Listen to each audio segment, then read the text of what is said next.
Nagkakagulo ang gabinete ni Trump matapos traidorin ni Putin. Donald Trump says he is, quote, pissed off with his Russian counterpart Vladimir Putin over his stance on Ukraine. Ang kwento ng sigalot sa pagitan ng Ukraine at Russia ay puno ng mga komplikadong usapan, madugong labanan at mga diplomatikong hakbang na tila walang katiyakan. Sa gitna ng lahat ng ito, ang administrasyon ni Trump ay nagpakita ng isang naiibang paraan sa pagtugon sa krisis, isang serye ng mga pagpupulong at kasunduan na may layuning makamit ang isang pangmatagalang kapayapaan. Subalit sa kabila ng lahat ng pagsisikap, tila mas marami pang komplikasyon ang dumating kaysa sa mga inaasahang tagumpay. Paano nga ba naapektuhan ng mga hindi inaasahang hakbang ang mga negosasyon? At ano ang naging papel ni Trump, Zelensky at Putin sa patuloy na sigalot na ito? Tuklasin natin ang buong kwento at alamin ang mga detalye sa likod ng bawat hakbang, bawat kasunduan at bawat pagkabigo. Pero bago tayo magsimula ay baka pwedeng paki-like at subscribe ng video na ito. Malaking tulong at bagay na ito sa aming mga content creators. Maraming salamat po, kaya naman simulan na natin. Matapos ang mga naunang hakbang na ginawa ng administrasyon ni Trump upang ayusin ang sigalot sa pagitan ng Ukraine at Russia, lumilitaw na mas marami pang komplikasyon ang dumating kaysa sa mga inaasahang tagumpay. Ang paraan ng administrasyon ni Trump sa pagharap sa usapin ay naging lubos na naiiba kumpara sa mga nakaraang pamahalaan. Habang ang administrasyon ni Joe Biden ay nakatuon sa lubos na pagsuporta sa Ukraine at ang kanilang kagustuhan na maging bahagi ng NATO, ang administrasyon ni Trump ay naglaan ng pansin sa mabilis na pagtatapos ng digmaan sa pamamagitan ng pagpapalabas ng mga konsesyon na maaaring makatulong upang maabot ang isang kasunduan. Gayunpaman, ang mga hakbang na ito ay naging kontrobersyal at nagbunga ng maraming agam-agam hindi lamang mula sa Ukraine, kundi maging sa mga kaalyado ng Estados Unidos sa NATO. Isang mahalagang bahagi ng pagsisikap ni Trump upang maabot ang kapayapaan ay ang pagkakaroon ng maraming pagpupulong at mga negosasyon na may layuning pababain ng tensyon at maibalik ang kapayapaan sa rehiyon. Ang kanyang administrasyon ay naging aktibo sa pagbuo ng mga plano na maaaring magbigay daan sa isang kasunduan na matatanggap ng parehong panig. Subalit sa kabila ng lahat ng ito, tila ang mga plano ay nagkakawatak-watak dahil sa mga hindi inaasahang hakbang na ginawa ng Russia. Ang kabiguan ng mga negosasyon ay maaaring maiugnay sa mga pagkakaiba sa pananaw ng bawat bansa tungkol sa layunin ng usapang pangkapayapaan. Ang Russia, sa ilalim ng pamumuno ni Putin, ay tila determinado na ipagpatuloy ang kanilang agresibong aksyon upang makamit ang kanilang mga layunin sa teritoryo. Habang ang Ukraine ay patuloy na nagpapakita ng determinasyon na mapanatili ang kanilang kalayaan at territorial integrity.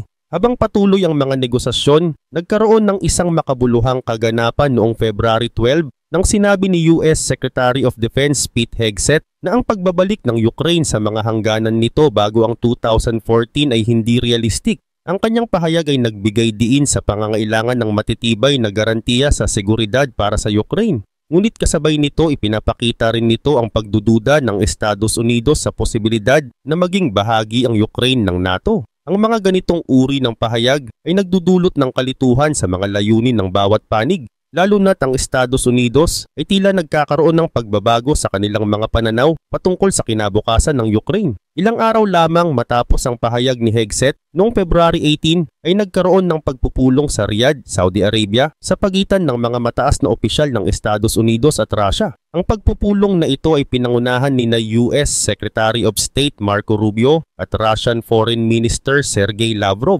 Ang mga negosasyon ay nakatuon sa mga framework para sa pagtatapos ng digmaan sa Ukraine, pati na rin ang mga posibleng oportunidad sa ekonomiya at pamumuhunan na maaaring makatulong upang maibalik ang kapayapaan. Gayunpaman, isang kapansin-pansing detalye ang lumitaw sa mga usapang ito. Hindi isinama ang Ukraine sa mga diskusyong ito. Dahil dito, nagpahayag ng matinding pagkabahala si Ukrainian President Volodymyr Zelensky tungkol sa pagkakabalewala sa kanila sa mga usapang direktang nakakaapekto sa kinabukasan ng Ukraine. Ang pagpupulong na ito ay nagbigay diin sa pagsusumikap ng Estados Unidos na makamit ang kapayapaan sa pamamagitan ng mga usapang diplomasya sa Russia, China at maging NATO. Ngunit kasabay nito tila may mga hakbang na ginagawa ang administrasyon ni Trump upang ipilit ang kanilang mga kondisyon sa Ukraine. Ang pagkakaroon ng mga pagpupulong na hindi isinama ang Ukraine ay nagdulot ng higit pang tensyon sa pagitan ng dalawang bansa. Ang kawalan ng representasyon ng Ukraine sa mga negosasyon ay nagbunga ng pagkadismaya at galit mula kay Zelensky na naniniwala na dapat silang maging bahagi ng anumang diskusyon na may kinalaman sa kanilang kinabukasan. Hindi nagtagal, noong February 25 ay nagkaroon ng pansamantalang kasunduan ng Estados Unidos at Ukraine tungkol sa magkasamang pagdevelop ng mga likas na yaman ng Ukraine.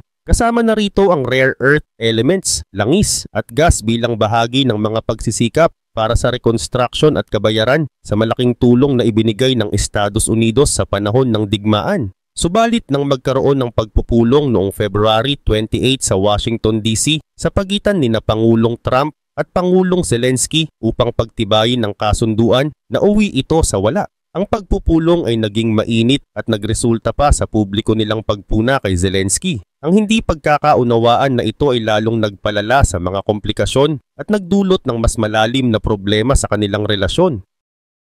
Sa mga nangyaring ito, pansamantalang sinuspinde ng Estados Unidos ang military aid at intelligence sharing sa Ukraine. Ang hakbang na ito ay nagresulta sa mas matinding tensyon at pag-aalinlangan sa pagitan ng dalawang bansa. Sa katotohanan, ang kasunduan ay mas pabor sa Estados Unidos. Naniniwala si Trump na kailangan bayaran ng Ukraine ang utang nito sa US at ang tanging paraan para magawa ito ng hindi mas lalo pang lumubog sa krisis ay ang ibigay ang kanilang likas na yaman. Ngunit ang mga kondisyon ng kasunduan ay tila hindi patas dahil tinatayang kalahati lamang ng tunay na halaga ng mga resources ang kinikilala. Higit pa rito, tumanggi ang Estados Unidos na magbigay ng anumang garantiya sa seguridad tulad ng pagpapadala ng peacekeeping forces o mga kagamitan para sa industriyang kailangang gamitin sa pagkuha ng mga resources. Patuloy na nagiging masalimuot ang sitwasyon habang ang bawat hakbang ay nagdudulot ng mas maraming tanong kaysa sagot.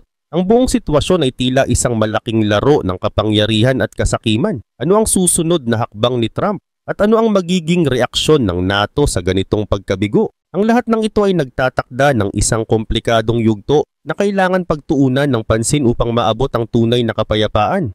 Nagsimula ang lahat sa kabila ng mga hindi inaasahang pangyayari at matitinding pagsubok. Gayunpaman, nagbigay pa rin si Zelensky ng pansamantalang pagsang-ayon sa mga kondisyon ng kasunduan sa mineral. Para sa Ukraine, ang hakbang na ito ay maituturing na isang malaking pahinga mula sa walang tigil at nakakapagod na laban. Ang pansamantalang kasunduan ay maaring maging daan upang makabawi at muling mapaghanda ang kanilang puwersa para sa mga susunod na laban.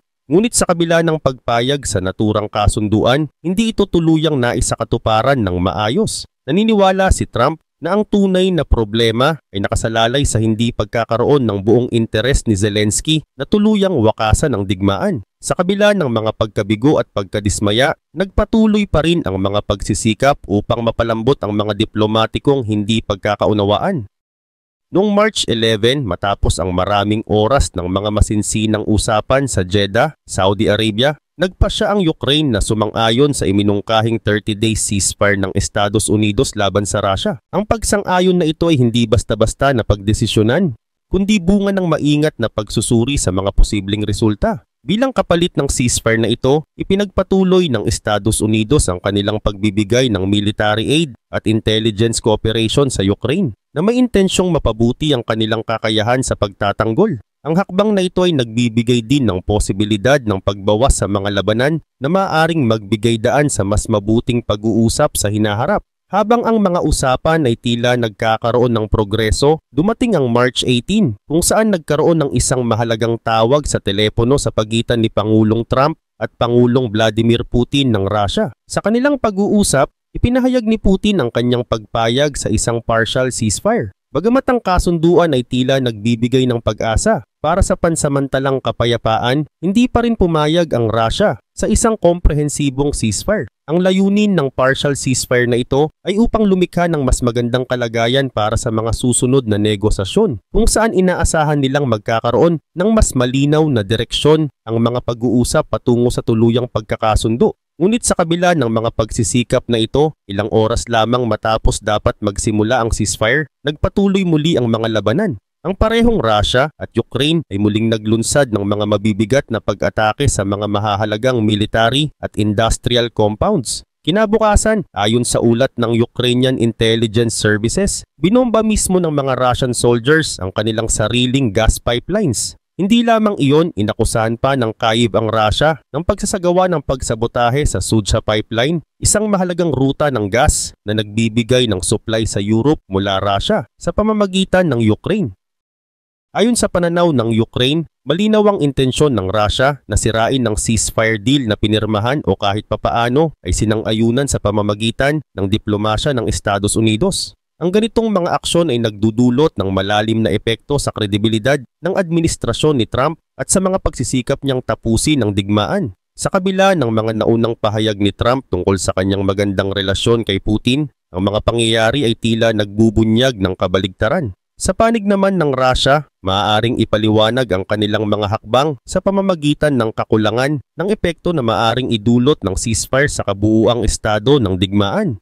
Ayon sa Kremlin, ang 30-day ceasefire na pinagkasunduan kamakailan ay walang maitutulong sa kanilang mga layunin. Sa halip, nakikita nila ito bilang isang malaking pagkakataon para sa Ukraine upang makabawi at muling makapaghanda. Ngunit hindi rin tama na ipalagay na ang ceasefire ay walang benepisyo para sa Russia. Sa realidad, maaaring makakuha ng malaking benepisyo ang parehong Russia at Ukraine mula sa pagtigil ng digmaan kahit na ito ay pansamantala lamang. Ang napakalaking ekonomiko, makatao at military losses na kanilang naranasan sa nakalipas na 3 taon ay hindi maaaring balewalain. Para sa magkabilang panig, ang ceasefire ay isang mahalagang hakbang upang muling masuri ang kanilang kasalukuyang kalagayan sa digmaan at kung ano ang maaari nilang makuha kung ito ay ipagpapatuloy o ihihinto. Ngunit sa isang banda, may katuwiran ang pagtutol ng Russia sa ceasefire, lalo na't ang kanilang pangunahing layunin sa digmaan ay ang ganap na pagsakop sa Ukraine. Subalit kung susuriin ng mabuti, tila napakabagal ng progreso ng Russia. Lahat ng mga inobasyon na kanilang ipinakita sa labanan ay tila napipigilan ng mga taktika at estratehiya ng Ukraine. Ang 30-day ceasefire ay maaring maging isang pagkakataon para sa kanilang mga military strategist upang mas maingat na makapagplano at makapag-adapt sa mga nagbabagong kondisyon sa battlefield. Samantala, kahit na anong benepisyo ang maaaring makuha ng parehong panig mula sa ceasefire, malinaw na hindi handa ang Russia na sumunod sa mga kondisyon na ipinatutupad ni Trump at ng kanyang administrasyon. Ang pagtanggi na ito ay tahasang sumasalungat sa mga naunang kasunduan. Kahit na ang Russia mismo ay mas nakinabang sa mga kasunduan dahil sa hindi pa rin tuluyang nagbago ang relatibong pro-Russian stance ng Estados Unidos nitong mga nakaraang buwan. Dahil sa patuloy na pagkabigo sa mga kasunduan, natatagpuan ng administrasyon ni Trump ang sarili nito sa isang mahirap na kalagayan.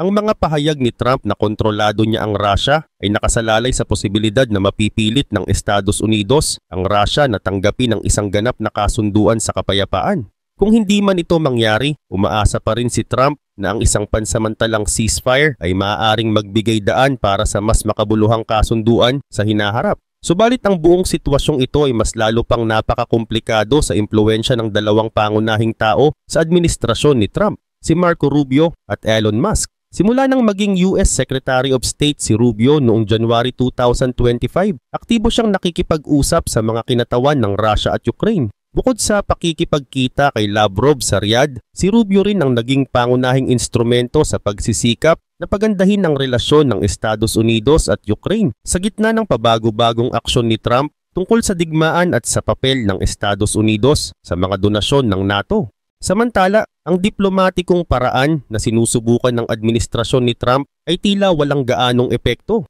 at dahil dito lalo pang tumitindi ang tensyon sa loob ng kanyang gobyerno. Habang patuloy na nagkakaroon ng mga hindi pagkakaintindihan at mga balakid sa pagitan ng dalawang panig, ang kabiguan ni Rubio na makabuo ng isang ceasefire agreement na kapwa-pabor sa Russia at Estados Unidos ay nagpapahina hindi lamang sa mga naunang pahayag ni Trump kundi maging sa mga pagsisikap niyang tapusin ang digmaan.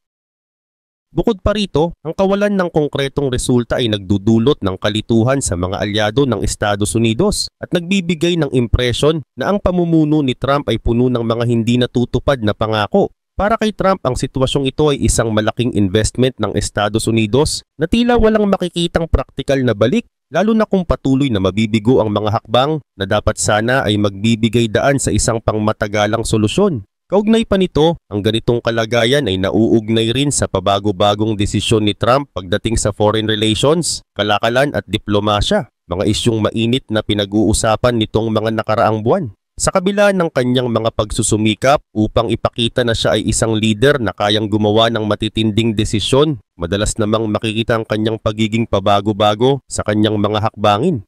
Ang kanyang pagiging hindi mahulaan ay umaabot pa sa relasyon ng Estados Unidos sa Russia at Ukraine na nagiging dahilan upang ang mga kasunduan at negosasyon ay hindi magkaroon ng matatag na pundasyon. Halimbawa, nagpataw si Trump ng mabibigat na taripa sa matagal ng trade partners gaya ng Canada, Mexico at China. Sa kaso ng Canada, inanunsyo ni Trump ang mabibigat na taripa na umabot pa sa 50% sa mga mahalagang metal na inaangkat papunta sa Estados Unidos. Ngunit bilang tugon sa hakbang na ito, nagpatupad ang Canada ng surcharge sa kuryente na ipinapadala nila sa Estados Unidos. Subalit ilang araw lamang ang lumipas at umatras si Trump sa kanyang desisyon, gayon din yung Canada na nagpapakita ng kawalan ng consistency sa kanyang mga pulisya. Ang parehong estilo ng pamumuno ay makikita rin sa relasyon ni Trump sa China, kung saan nagpataw siya ng mga taripa, nagpatupad ng trade bans, at pagkatapos ay binabawi ang mga ito sa loob lamang ng ilang buwan.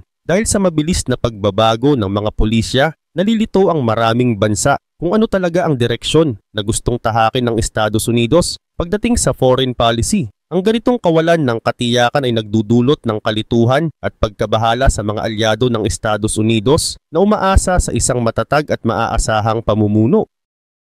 Bukod pa rito, ang pabago-bagong estilo ng pamumuno ni Trump ay nagpapakita ng tila random na pamamaraan niya sa krisis sa Ukraine mula pa sa simula. Sa bawat hakbang na kanyang ginagawa, tila walang malinaw na estratehiya na sinusundan, kundi isang serye ng mga desisyon na batay lamang sa kanyang pansariling pananaw at kagustuhan. Ang isa pang bahagi ng kampanya ni Trump ay ang kanyang pagyayabang na kaya niyang tapusin ang digmaan sa loob lamang ng ilang araw. Marahil ito ang naging malaking dahilan kung bakit siya nahalal. Dahil ang kanyang mga pangako ay tila nagbibigay ng pag-asa na ang Estados Unidos ay magkakaroon ng isang leader na kayang magbigay ng mabilis at konkretong solusyon sa mga komplikadong problema. Ngunit noong siya ay nahalal, walang ganitong kapayapaan ang nangyari. Sa halip, ang natanggap lamang ng Ukraine ay mga banta na tapusin ang digmaan sa kahit anong paraan. Kasama na ang mga kasunduang maglalagay sa kanila sa malaking pagkakautang ng walang katiyakan ng seguridad. Ang mga pangakong ito ay tila nananatili lamang sa mga salita dahil ang mga hakbang na dapat sana ay magbibigay buhay sa mga ito ay hindi nagiging matagumpay. Pagkatapos ay gumawa ang administrasyon ng Estados Unidos ng halos 180-degree na pagbabago mula sa pagsuporta sa Ukraine sa digmaan, sinuspinde ang lahat ng tulong militar at intelligence aid ng isang linggo upang pilitin ng Ukraine na sumang-ayon. Bagaman epektibo ang naging hakbang upang tanggapin ng Ukraine ang ceasefire agreement, ipinakita nito na wala talagang malakas na diplomatic power ang Estados Unidos habang si Trump ang namumuno.